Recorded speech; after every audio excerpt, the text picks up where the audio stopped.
This is Cinematic Sins Hollywood Unmasked. Blake Lively is accused of trying to silence critics through an aggressive. Today I received the trailer for a new documentary about the ongoing legal drama between Blake Lively and Justin Baldoni, and although I only make a brief appearance in it, I must admit I was reluctant to watch at first because I thought it would be another one of those overly biased and one-sided portrayals we have seen before. But to my surprise, this one was different. This documentary, which is premiering today on Discovery Plus in the UK and set to air later on HBO and Discovery Plus in the US and Australia, actually presents a far more balanced and thoughtful narrative. The first 25 minutes focus entirely on Justin Baldoni and his perspective, with interviews from people who support him and stand behind what they believe to be the truth, and it was fascinating to see this side laid out so clearly with details and testimonies that many audiences might not have heard yet. Then, the second half of the documentary shifts to Blake Lively and includes voices who support her and her story, which I think is an important attempt to give viewers the chance to weigh both sides fairly and decide for themselves where the truth lies. And while I personally found it difficult to watch the second half, especially given my own recent experiences with Blake Lively and her legal team, I do understand why it was included. This documentary might actually become a series, with future episodes diving even deeper into everything going on, including updates that have happened to recently to be included in this first installment, like how Blake Lively postponed her scheduled deposition today, which was supposed to take place in New York. With Brian Friedman leading the interview, a lot of people had flown in for this. Her lawyers were there ready and waiting, and at the last minute she canceled, which of course caused a huge stir and added another layer to this already complex situation. And to me it seems like this was never just about justice for her, but rather about control, about silencing critics and making sure her image remains carefully managed, which makes it feel personal now for so many of us, especially those of us who have received subpoenas and are now dealing with attempts to obtain our private information. And in my case, as a European citizen protected by strict privacy laws, I know that what her lawyers are doing may very well cross legal boundaries. And if Google releases any of my personal data, they could face serious consequences from European authorities, because we have some of the most comprehensive privacy laws in the world. And any attempt to bypass them using a US-based subpoena is not only unethical but illegal. And even though I know Blake Lively's legal team will probably still try, I have to call out how dangerous and unprecedented these actions really are. A legal feud involving Blake Lively and Justin Baldoni. The situation continues to spiral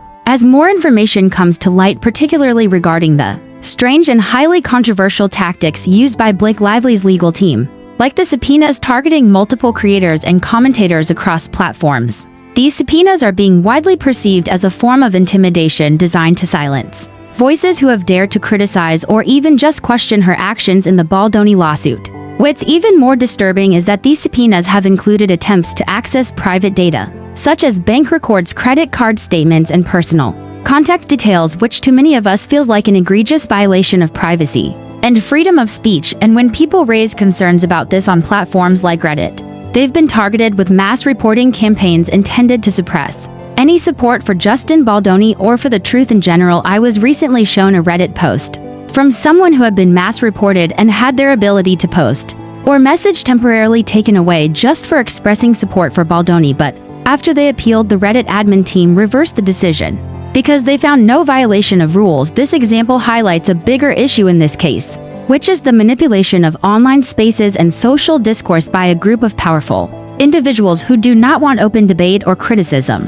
And when we contrast this with the actions of Google, who continue to send automated responses to creators trying to understand what their subpoena means, it becomes painfully clear that this is not just a legal battle, it is a battle for digital freedom and autonomy, especially for those of us living in jurisdictions outside the United States, where different laws apply and protections are in place for a reason. Meanwhile, the judge in Blake Lively's case has dismissed the complaint against Jed Wallace and his company Street Relations due to lack of jurisdiction, stating that Wallace is based in Texas, not New York, where the lawsuit was originally filed, and this dismissal was without prejudice, meaning that the case could technically be filed again in Texas.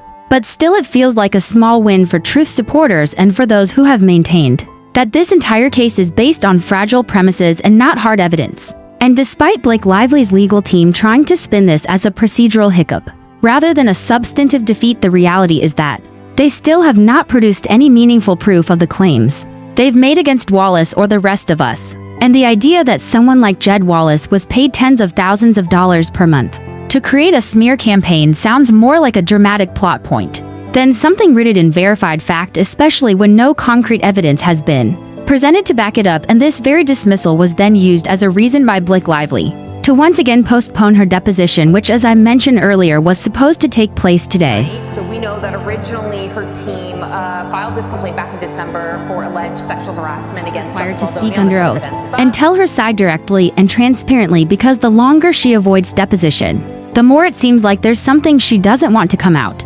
Continuing the analysis of the Blake Lively and Justin Baldoni legal feud and the new documentary that has sparked renewed attention across the digital world, the more we look into how Blake Lively's legal team operates, the clearer it becomes that their strategy is not focused on justice or truth, but on control and punishment. And this becomes even more evident when we consider how her team is leveraging public statements and procedural tactics to shape the narrative while simultaneously avoiding real accountability. The fact that her deposition has now been delayed not once, but twice, the latest being postponed under the justification of feeling unsafe at the location proposed by Brian Friedman, her opposing counsel, reveals an alarming double standard, because while she claims to feel unsafe, she has no issue with trying to uncover other people's personal addresses, financial records, and digital communications in a campaign that many believe is nothing short of legal harassment. It is this stark contrast that continues to infuriate independent creators, legal commentators, and journalists who have found themselves in the crosshairs of her subpoenas,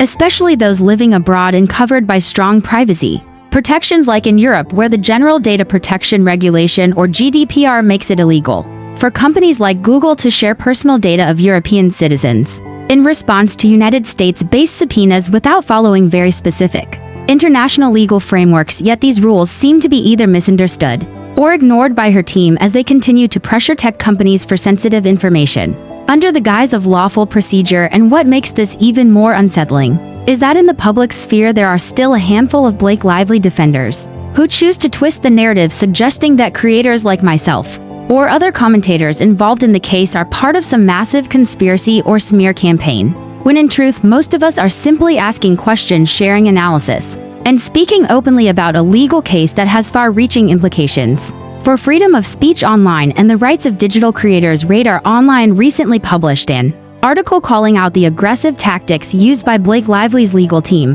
and labeling it pure harassment and a targeted effort to suppress critical voices. And the response to that article has been overwhelming, with comment sections flooded by people who are appalled by her actions and who now see her not as a victim but as a wealthy and powerful individual abusing her resources to silence dissent and destroy reputations. And this shift in public perception is perhaps the most telling part of this whole saga, because it shows that, despite her attempts to curate a specific image of victimhood, the public is starting to see through it, starting to understand that this case is not about clearing her name but about crushing anyone who dares to challenge her version of events. And it is important to highlight this, especially because the longer this legal battle drags on, the more creators risk facing financial and emotional exhaustion trying to defend themselves against baseless subpoenas that should never have been issued in the first place. The deep dive into the Blake Lively and Justin Baldoni legal saga and the fallout surrounding the recent documentary, the broader implications of what is happening go far beyond Justin Baldoni or Blake Lively or even the people directly subpoenaed, because what we are seeing unfold is a high-profile example of how power, wealth, and celebrity status can be used to manipulate legal systems, suppress dissent, and intimidate the public into silence. This is no longer just a defamation case or a privacy dispute. It is quickly becoming a referendum on the limits of free speech, the role of independent creators, and the right of ordinary people to. I've never seen the movie and they see it tomorrow. I've never been more scared for anyone to watch anything. They're gonna love it. They better. I also want to say, by the way, the opening animation is the Paramount logo. Oh. I think they should keep that logo. Forever. It's so colorful and awesome. I go, it just makes you a kid already. I'm in the movie. Thank you. I loved it. And the score, who did this? Michael Giacchino. That song. Michael Giacchino. Dude, he's a genius. Money He's done a bunch of the Pixar movies, and he wrote me and said, I've been thinking about this. You know, it's only been 36 hours. Let me know if I'm on the right path. Voice their opinions without fear of retaliation from those in power. The timing of Blake Lively's latest deposition delay coinciding with a minor legal dismissal against Jed Wallace seems almost too convenient, and her legal team has seized on this procedural moment to paint a narrative that suggests her privacy is under attack. And yet they themselves are the ones demanding that digital platforms turn over sensitive personal information about critics, podcasters, and creators under the vague premise of investigating defamation. The irony is hard to ignore, especially when we recall the many public interviews and talk show appearances in which Blake Lively positioned herself as a champion of women's voices, advocating for those afraid to speak up while now actively working to suppress those who speak out against her actions.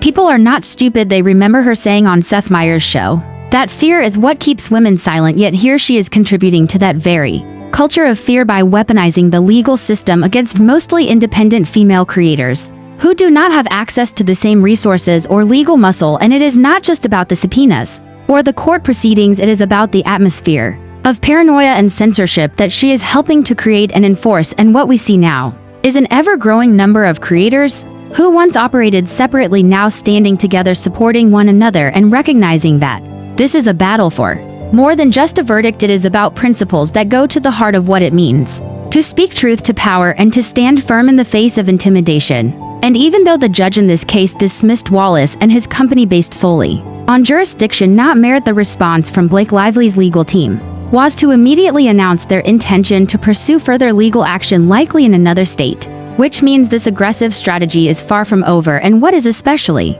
worrying is how they continue to push false narratives online, including through influencers who appear to be compensated or motivated by proximity to power, and who knowingly spread disinformation claiming that the subpoenas issued were based on concrete evidence received from Wallace when no such evidence has been presented in any official court record to date. The goal here seems clear: to create confusion, to sow distrust, and to fracture the growing community of creators who are standing up against this. And it is not working. In fact, it is having the opposite effect, because each new move by Lively's team only strengthens the resolve of those who are fighting back and sharing their stories in full transparency. Blake Lively and Justin Baldoni legal drama and the wave of reaction following the documentary. What we are witnessing now is the unraveling of a strategy that may have once relied on silence, intimidation, and reputation management, but is now being dragged fully into the light of public scrutiny. And for the first time in this entire case, the broader internet community, mainstream media, and even casual observers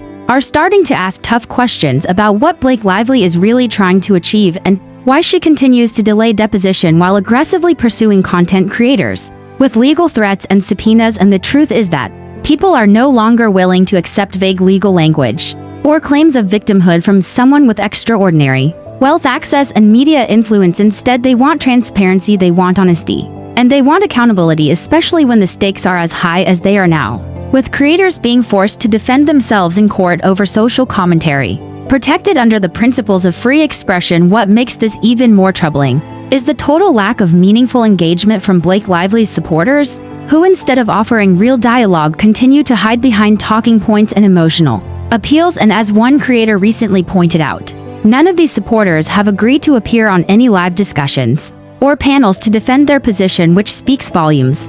Because if you truly believe in a cause, you should be willing to defend it openly, yet all we see from their side is silence or attempts to rewrite the story, to make Blake look like a victim while painting Justin Baldoni as some all-powerful villain, simply because he owns a production company or has a well-known legal team. And this double standard is exhausting and dangerous because it reinforces the idea that power excuses certain behaviors and that wealth allows some people to play by a different set of rules. But the tide is turning, and as more mainstream outlets like Radar Online and Deadline begin to cover this story with a more critical lens, the general public is beginning to realize that this is not about protecting Blake Lively's reputation anymore. This is about protecting a system that benefits the rich and silences the rest. And creators who once worked in isolation are now connecting, sharing resources, providing legal support, and helping each other through what has become a shared experience of legal harassment and intimidation. And maybe that was the unintended consequence of this entire legal offensive,